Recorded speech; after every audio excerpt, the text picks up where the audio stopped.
drama Hometown Cha-Cha-Cha tersisa 2 episode lagi dan akan berakhir minggu ini. Tapi menjelang ending drama ini, kita justru semakin dibuat penasaran oleh misteri kesalahan Kepala Hong kepada ayahnya Doha dan apa yang terjadi sebenarnya di antara mereka. Dan oleh sebab itu, pada pembahasan kali ini, kita akan mencoba berteori sekaligus membahas preview episode 15 yang akan tayang Sabtu nanti. Tapi sebelum kita masuk ke pembahasannya, ayo dong bantu channel Mimin ini dengan cara menekan tombol subscribe-nya ya, agar Mimin tetap semangat memberikan konten-konten menarik untuk kalian semua. Gomawo! Pembahasan kali ini masih berhubungan dengan buku berjudul What My Life by karya Leo Tolstoy. Jadi buat yang belum menonton pembahasan Mimin tentang buku tersebut, bisa ditonton terlebih dahulu, yang linknya Mimin taruh di atas video ini atau di kolom deskripsi. Nah, ada beberapa karakter pada buku tersebut yang mirip atau menggambarkan karakter pada drama ini. Ya, sebut saja Simon dan istrinya yang menolong seseorang bernama Michael dan menyuruhnya tinggal di rumahnya, lalu dijadikan layaknya keluarga. Hal itu mirip sekali ya, seperti Jong-woo dan istrinya yang membantu kehidupan Kepala Hong di ibu kota dan juga menganggap Kepala Hong sebagai adik atau keluarganya. Nah, selain itu, setelah Mimin menonton episode 14 kemarin, ternyata masih ada karakter lain yang nasibnya hampir serupa pada buku ini. Dan dia adalah kakek dari Doha yang bernama Kim Gi-hun, di mana tubuh bagian bawah si kakek lumpuh akibat Kepala Hong. Tapi bedanya pada buku What My Life, karakternya ialah seorang gadis kecil ya. Nah, Michael juga merasa bersalah atas lumpuhnya kaki si gadis tersebut, seperti apa yang menimpa Kepala Hong saat ini. Sedikit mengulas pada buku tersebut ya. Diceritakan, Michael yang diumpamakan sebagai Kepala Hong pada drama adalah seorang malaikat yang dihukum Tuhan dengan dicabut sayapnya lalu menjadi manusia. Karena dirinya lalai menjalankan tugas yang diberikan oleh Tuhan. Di mana ketika itu Tuhan menyuruhnya mencabut nyawa seorang ibu, tapi Michael menolak karena merasa kasihan pada si anak yang nantinya tidak ada yang merawat jika ibunya meninggal. Lalu Tuhan pun akhirnya memberikan teguran, sampai akhirnya Michael pun melakukan tugasnya mencabut nyawa si ibu. Tapi karena dia telat mencabut nyawa sebelumnya, alhasil membuat tragedi pun terjadi, di mana peti kematian si ibu ini menimpa kaki anaknya yang masih kecil hingga kaki si anak ini lumpuh. Dan Tuhan pun akhirnya menghukum Michael ke dunia untuk mencari jawaban dari kesalahannya. Sampai akhirnya Michael kembali bertemu lagi dengan si anak itu, di mana kini ia diasuh oleh ibu yang sangat baik yang menyayanginya layaknya ibu kandung si anak. Dan di saat itu Michael sadar dan berpikir kalau Tuhan ternyata tak sejahat yang ada di pikirannya dan punya rencana sendiri, di mana Tuhan sudah menyiapkan ibu pengganti yang menyayanginya. Nah, Mimin sendiri tidak bisa membahas kejadian apa nantinya kepada Kepala Hong dan ayahnya Doha secara spesifik ya.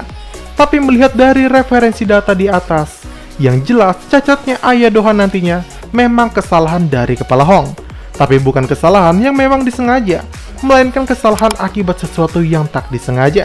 Dan mungkin juga akibat dirinya yang niatnya terlalu baik kepada ayah Doha, malah berujung kepada hal yang tak terduga nantinya. Karena sebelumnya pun kita diperlihatkan Kepala Hong selalu berbuat baik dengan membelikan ayah Doha susu setiap paginya. Jadi pasti suatu saat ayah Doha akan membalas kebaikan itu dengan cara yang tak terduga ya kan? Sekarang kita masuk ke pembahasan preview episode 15. Nah, pada awal preview dibuka oleh Kepala Hong yang marah karena Ye-jin terus mengikutinya. Padahal Ye-jin mengikutinya karena dia begitu khawatir dengan Kepala Hong. Dan agar membuat Ye-jin pergi, akhirnya Kepala Hong pun mengatakan kalau yang membuat ayah Doha lumpuh adalah dirinya. Dan Ye-jin yang merasa sedih setelah mendengarnya, akhirnya menceritakannya kepada Misun sambil menangis. Sedangkan Kepala Hong di rumahnya sepertinya mencoba untuk bunuh diri dengan mengkonsumsi obat, dan kejadian itu terjadi pada hari yang sama ya. Karena di sini pakaian yang dikenakan oleh Kepala Hong masih sama seperti episode 14 sebelumnya.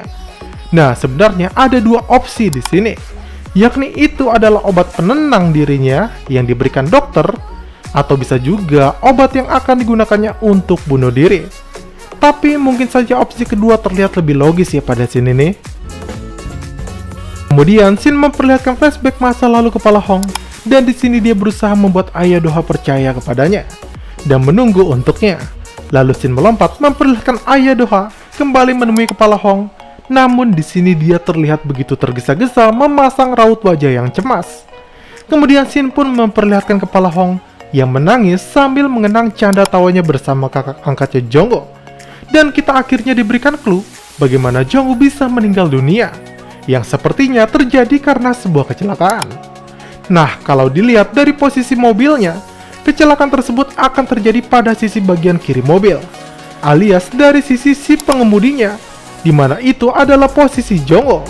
Dan hal ini akan menjelaskan mengapa kepala Hong bisa selamat sedangkan Jonggo meninggal dunia, karena kepala Hong duduk di sisi bagian kanan mobil yang dampaknya sangat minim. Setelah itu kita juga diperlihatkan scene saat Jisung dengan paniknya datang ke rumah sakit. Entah siapa yang sakit, tapi jika melihat kejadian sebelumnya bisa jadi itu adalah kepala Hong yang mencoba mengkonsumsi obat-obatan. Karena setelahnya kepala Hong juga diperlihatkan memakai baju pasien rumah sakit dan kemungkinan mencoba bunuh diri sekali lagi. Tapi Mimin punya opsi lain nih. Kalau bagaimana jika scene di jembatan tersebut adalah scene flashback masa lalu kepala Hong setelah dirinya mengalami kecelakaan bersama kakak angkatnya. Kepala Hong yang merasa bersalah mencoba bunuh diri, dan Mimin berteori kalau saat kepala Hong melompat dari jembatan tersebut, yang menolongnya adalah ayahnya Doha. Dan ini akan menjelaskan bagaimana nantinya ayah Doha bisa lumpuh atau terkena stroke pada sebagian tubuhnya, ialah karena dia menyelamatkan kepala Hong yang melompat ke tengah laut.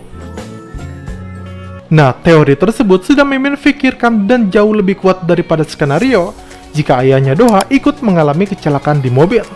Karena jika lumpuh akibat kecelakaan, maka pengobatannya sulit menggunakan cara-cara herbal tradisional. Dan Mimin juga sudah menelusuri obat-obatan yang digunakan Doha dan yang diberikan oleh kepala Hong pada episode 13, di mana Somokte yang Mimin selidiki ternyata adalah kedelai hitam, dan Dokwal ialah tunas tanaman herbal yang bentuknya mirip ginseng dan daunnya mirip seledri. Dan kedua obat tersebut memiliki manfaat dalam sistem saraf dan pengobatan stroke dan juga kanker, yang mengindikasi kalau lumpuhnya ayah Doha akibat dari hal tersebut.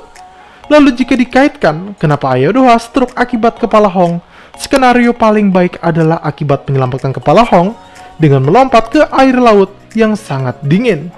Tentu ini juga dilakukan atas dasar balas budi karena kepala Hong selalu baik kepadanya. Nah, layaknya Michael pada buku, pasti kepala Hong berpikir, andaikan saja dia tidak dekat dan baik dengan ayah Doha, pasti semua yang menimpa pria tua tersebut tidak akan terjadi. Sekian video kita hari ini. Sangat sulit menebak skenario untuk lanjutan drama ini ya, terutama karena hubungan antara asisten manajer dengan seorang satpam yang tak mungkin itu berurusan perihal dengan investasi perusahaan, karena wewenang satpam sangat jauh dengan wewenang tersebut. Apalagi jika hal tersebut berhubungan dengan gagalnya manajemen investasi yang dilakukan oleh kepala Hong dan kakaknya. Sebab jika mereka melakukan kesalahan, tidak mungkin temannya ini berniat untuk merekrutnya kembali dalam perusahaannya, bukan? Kalau kalian punya pendapat masing-masing, silahkan tulis di kolom komentar di bawah ya. Oke, sebelum menutup video ini, jangan lupa menekan tombol like, subscribe, dan nyalakan tombol lonceng notifikasinya, agar kalian selalu mendapat info menarik dari channel Mimin ini. Saya Mimin Cara Mentomit, see you, sahabat Minjam Media.